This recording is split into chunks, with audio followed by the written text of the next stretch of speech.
Hello बच्चों, welcome to the Filo class 12th classes.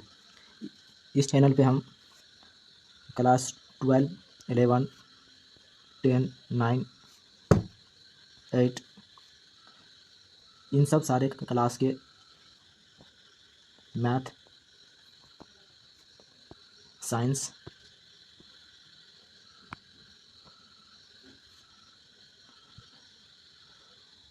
Science, ये सब को हम अच्छे से समझाएंगे। तो अभी हम स्टार्ट कर रहे हैं क्लास 10 के रियल नंबर, जो कि हमारा इसका 10th क्लास का फर्स्ट चैप्टर होता है।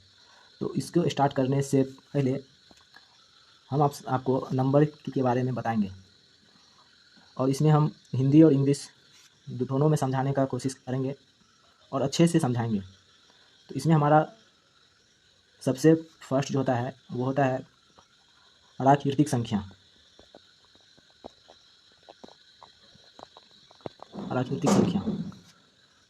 और इसको हम इंग्लिश में नेचुरल नंबर बोलते हैं। हो सकता है कि हमें हिंदी लिखने में गलती हो। तो नेचुरल नंबर कहते किसको हैं कि वैसी संख्या जो हमारा 1 से स्टार्ट होता है, 1 2 3 4 डॉट डॉट डॉट डॉट और ये जाता है इन्फिनिटी तक। और ये जो उल्टा सोया हुआ 8 जो लिखते हैं उसको हम लोग इन्फिनिटी बोलते हैं, और इन्फिनिटी को हिंदी में बोलते हैं अनंत। इसलिए कि ये जो हमारा नंबर जो होता है ये कहीं शांत नहीं होता है। यदि हम आपसे पूछें कि सबसे बड़ा संख्या, तो कोई हमें बोलेगा 10 to the power 8, मतलब कि 10 पे 8 जीरो, 1 पे 8 जीरो। तो और सामने से कोई बोलेगा 10,000 9 पे जीरो, 10,000। तो ये जो है नंबर का कोई लिमिट नहीं होता है। तो ये होता है हमारा प्राकृतिक संख्या। उसके बाद होता है पूर्ण संख्या।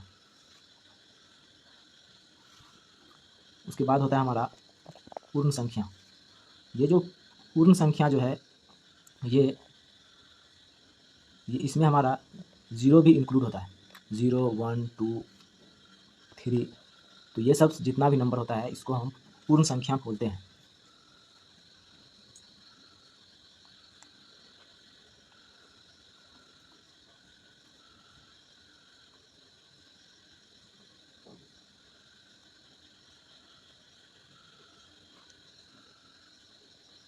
और इसको हम इंग्लिश में बोलते हैं होल नंबर।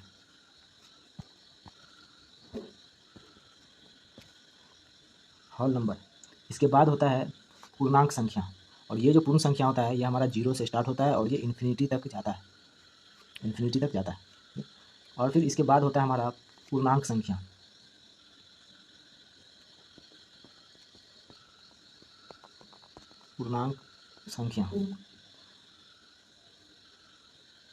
और इसको इंग्लिश में बोलते हैं इंटीजर नंबर।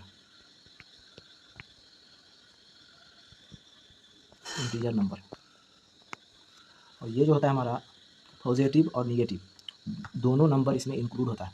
जैसे हमारा जो नंबर लाइन होता है, जैसे कि आपने ग्राफ में पढ़ा होगा, तो ये बीच में हमारा 0 होता है, और जब इस 0 के हम इधर जाते हैं तो ये हमारा 1, यहाँ 2, ये 3 इस तरह से बढ़ता है।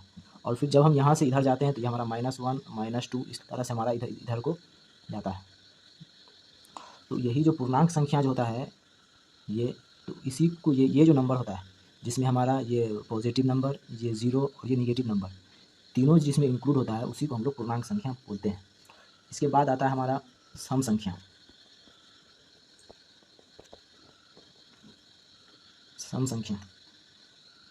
और फिर इसको इंग्लिश में बोलते हैं इवन नंबर।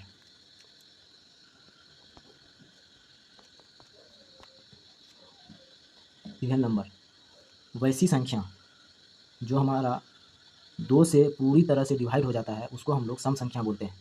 और यदि हमारे पास कोई बड़ा सा नंबर हो, जैसे हम यहाँ पे लिखते हैं 2 4 5 8 9 6 4, अब इतना बड़ा नंबर है, इसमें हम कैसे पता करें कि ये हमारा 2 से डिवाइड होगा या नहीं? तो इसके लिए या तो हम इसको डिवाइड करके देखेंगे, और उससे आसान सा तरीका ये है कि हम कैसे समझेंगे कि ये नंबर जो है 2 से डिवाइड होगा या नहीं। तो अब कौन सा नंबर किससे किस तरह से डिवाइड होता है वो हम किसी और वीडियो में बताएंगे। अभी हम सिर्फ ये नंबर बता रहे हैं। तो यदि किसी नंबर के लास्ट में 2, 4, 6, 8 और 0 ये 5 डिजिट, यदि ये 5 डिजिट यदि उस नंबर के लास्ट में आ रहा है तो वो हमारा सम संख्या होगा, इवन नंबर होगा। तो यहाँ पे इस नंबर को यदि हम देखें तो इसमें के लास्ट में 4 आ रहा है। इसका मतलब ये है कि ये जो हमारा नंबर है ये सम संख्या है। इसके बाद आता है हमारा विषम संख्या।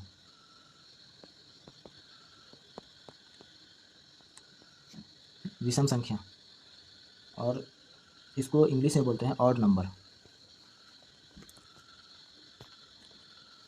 ऑड नंबर वैसी संख्या जो 2 से डिवाइड नहीं होता है उसको विषम संख्या बोलते हैं। तो अब ये हम कैसे समझेंगे कि वो 2 से डिवाइड होगा या नहीं। तो उसके लिए जो है जिस नंबर के लास्ट में 1, 3, 5, 7, 9 ये 5 डिजिट होगा वो हमारा विषम संख्या होगा। और इसके अलावा यदि कोई भी संख्या होगा तो वो हमारा सम संख्या होगा, जैसे कि हम सम संख्या में बताए। उसके बाद आता है हमारा भाज्य संख्या। भाज्य संख्या, और इसको इंग्लिश में बोलते हैं कंपोजिट नंबर।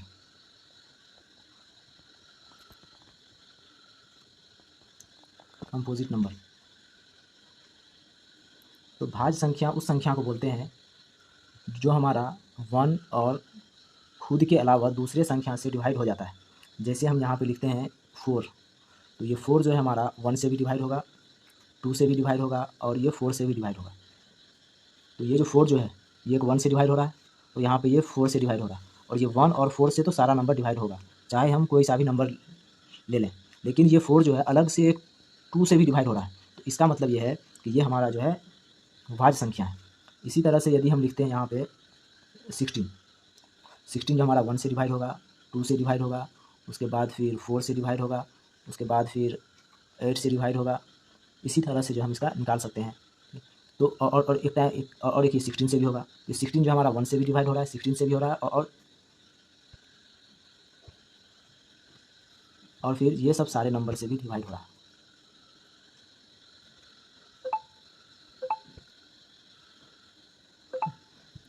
तो डिवाइड हो रहा है। तो इसका मतलब यह है ये जो 16 जो है ये हमारा भाज्य संख्या है। इसको हम कह सकते हैं कि वैसी संख्या जो खुद से भी डिवाइड हो और 1 से भी डिवाइड हो और फिर उसके अलावा किसी भी एक नंबर से डिवाइड हो, तो वैसे संख्या को हम लोग भाज्य संख्या बोलते हैं।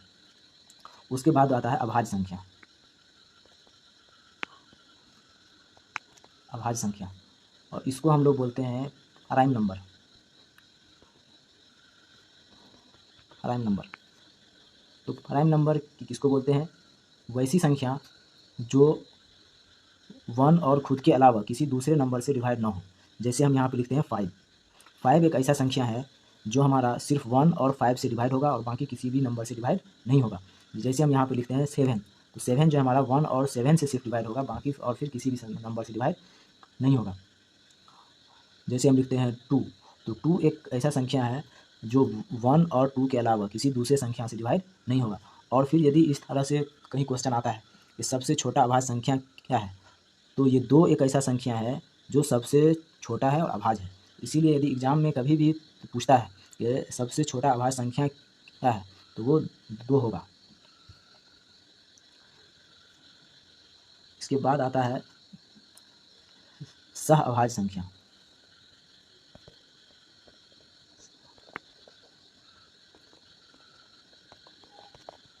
सह अभाज्य संख्या, तो और इसको इंग्लिश में बोलते हैं को प्राइम नंबर।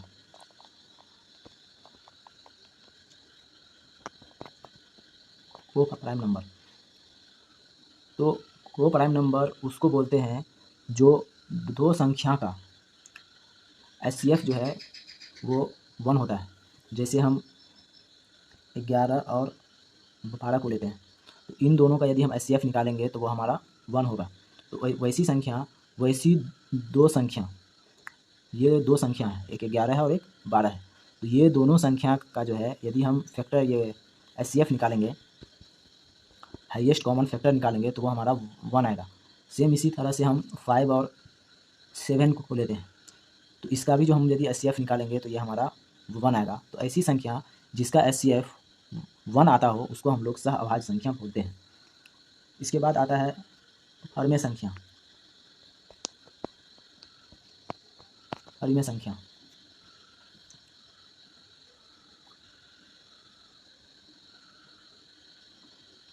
Rational number.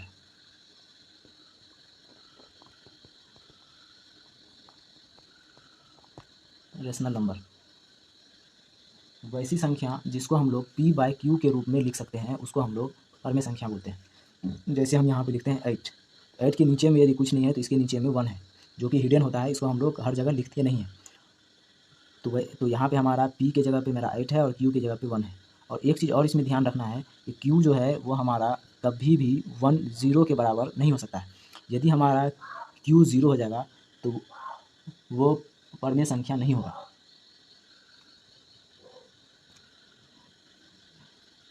इसके बाद आता है अहर्म्य संख्या।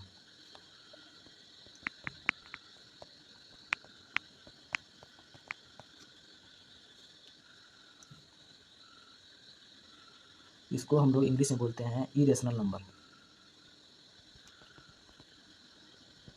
इरेशनल नंबर वैसी संख्या जिसको हम लोग P/Q के रूप में नहीं लिख सकते। तो अब कौन सी ऐसी संख्या है जिसको हम लोग P/Q के रूप में नहीं लिख सकते हैं? तो इसके लिए हम एक एग्जांपल लेते हैं 1.20200 फिर 200। तो इसको लिखने का कोई इसका रूल नहीं है, ये किस तरह से लिखा जाता है। इस नंबर को हम P/Q के रूप में नहीं लिख सकते हैं, तो ऐसे नंबर को हम लोग अहर्म्य संख्या बोलते हैं। इसके बाद आता है पूर्ण वर्ग संख्या।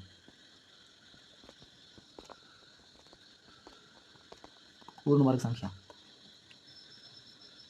और इसको हम लोग इंग्लिश में बोलते हैं perfect square number. Perfect square number. तो इसका एग्जांपल हम लेते हैं 4,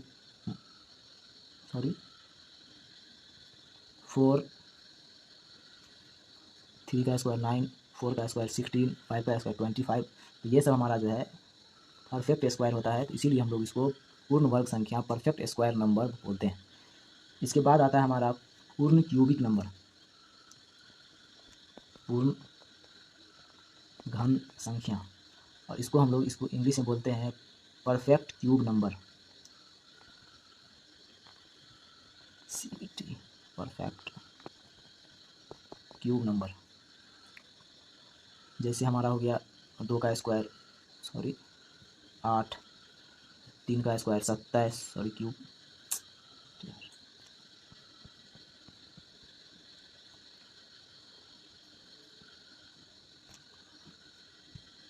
2 का स्क्वायर 8, 3 का स्क्वायर 27, 4 का स्क्वायर 64।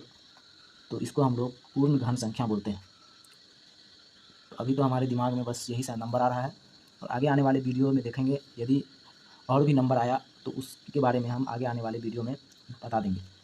तो अभी हम अब चलते हैं अपने चैप्टर के ऊपर, जो है हमारा रियल नंबर क्लास 10 का फर्स्ट चैप्टर। तो इसमें फर्स्ट आता है यूक्लिड विभाजन एल्गोरिथम। यूक्लिड विभाजन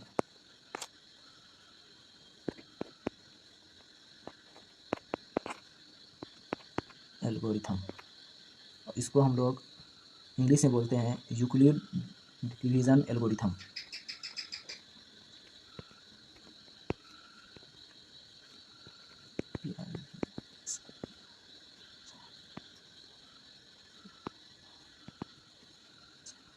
एल्गोरिथम और इसको हम अंकगणित के आधारभूत प्रमेय भी बोलते हैं।